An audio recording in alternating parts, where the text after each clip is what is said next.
Assalamualaikum warahmatullahi wabarakatuh. Perkenalkan, nama saya Ega Pusmayanti dari kelas 2 EPGSD. Di sini saya akan menjelaskan mengenai pencemaran lingkungan dan penanggulangannya.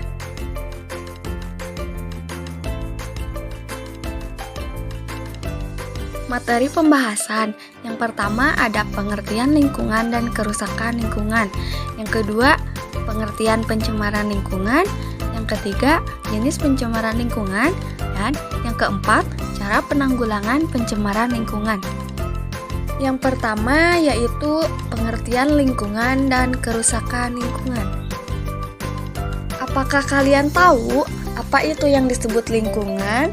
Lingkungan yaitu segala hal yang berada di sekitar manusia yang tinggal secara bersama-sama dan kemudian saling mempengaruhi satu sama lain terhadap kondisi kehidupan manusia. Dan apa itu kerusakan lingkungan? Lingkungan dapat menjadi tempat tinggal dan sumber kehidupan. Namun, peran tersebut akan mengalami ketidakseimbangan ketika lingkungan mengalami kerusakan. Yang kedua yaitu pengertian pencemaran lingkungan. Apa itu pencemaran? Pencemaran adalah terkontaminasinya suatu benda dengan zat-zat lain sehingga benda itu berubah. Selanjutnya, yang ketiga ada jenis pencemaran lingkungan. Pencemaran lingkungan ini meliputi pencemaran udara, pencemaran air, dan pencemaran tanah. Mari kita bahas satu persatu. Yang pertama ada pencemaran udara akibat manusia. Contohnya asap kendaraan dan asap pabrik. Lalu bagaimana cara untuk menanggulanginya? Yaitu pertama, apabila tempat yang kita tuju tidak terlalu jauh, kita dapat berjalan kaki atau dengan bersepeda. Yang kedua, dengan melakukan penghijauan atau penanaman pohon. Apabila banyak pohon, udara di sekitar kita menjadi segar. Yang kedua, pencemaran air. Apa saja ciri-ciri air yang tercemar? Ada beberapa cirinya. Yang pertama, berwarna keruh. Air yang bersih tidak akan berwarna dan terlihat bening. Yang kedua, berbau busuk dan menyengat. Yang ketiga, apabila diraba, terasa ada zat lain yang menempel. Dan yang keempat, di dalam airnya terkadang terdapat binatang kecil. Lantas, apa saja penyebab terjadinya pencemaran air? Penyebab terjadinya pencemaran air diantaranya limbah rumah tangga, limbah industri, dan sampah.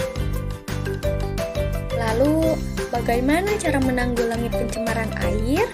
Yang pertama, dengan cara memperkecil buangan limbah cair dari rumah tangga. Yang kedua, tidak membuang sampah ke sungai. Yang ketiga, mengolah limbah cair dari industri sebelum dibuang ke sungai. Dan yang keempat, menghemat penggunaan air. Selanjutnya yang ketiga yaitu pencemaran tanah. Apa saja sumber pencemaran tanah? Pencemaran tanah ini dapat terjadi karena sampah, limbah rumah tangga seperti plastik. Lalu, apa saja akibat pencemaran tanah? Nah, akibat pencemaran tanah ini menjadi tidak subur. Selain itu, menyebabkan tumbuhan lainnya mati.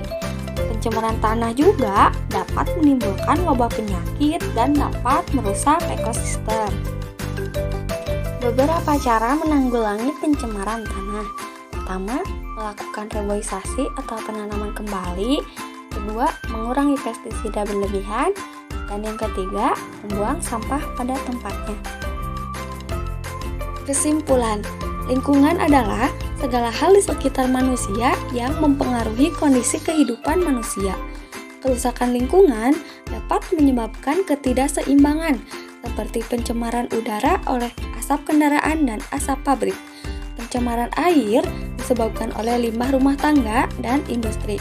Sedangkan pencemaran tanah disebabkan oleh sampah dan limbah rumah tangga. Akibatnya, tanah menjadi tidak subur dan ekosistem rusak. Cara menanggulangi pencemaran lingkungan termasuk dengan mengurangi penggunaan pestisida dan penanaman pohon kembali. Mungkin cukup sekian dan terima kasih.